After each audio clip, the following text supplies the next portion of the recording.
இந்த உலகத்தில் எல்லோரையும் நம்பி எல்லாவற்றையும் பகிர்ந்து பேசுவது அறிவு அல்ல, பலவீனம். சாணக்கியர் சொல்கிறார். 1. உன் அடுத்த திட்டத்தை யாரிடமும் சொல்லாதே.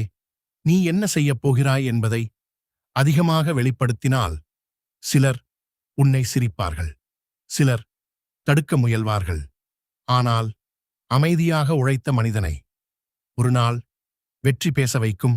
அதனால் செய்து முடித்த பிறகு உலகத்துக்கு காட்டு, செய்யும் முன் அல்ல. 2. உன் பலவீனங்களை எல்லோரிடமும் பகிராதே. சிலர் உன் கண்ணீரை துடைப்பார்கள், ஆனால் பலர் அதே கண்ணீருக்கு காரணமாக மாறிவிடுவார்கள். இந்த உலகத்தில் அனைவரும் உன் நல்லதுக்காக இருப்பதில்லை.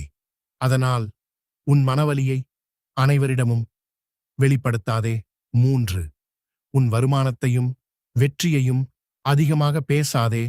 அதிக மகிழ்ச்சியுடன் உன் வளர்ச்சியை எல்லோரிடமும் பகிர்ந்தால் அது சிலருக்கு ஊக்கமாக இருக்கும், ஆனால் சிலருக்கு பொறாமையாக மாறும்.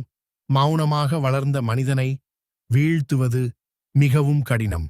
இறுதியாக சாணக்கியர் சொல்ல வந்தது ஒன்றுதான்: அமைதியாக உழை, அமைதியாக வளரு.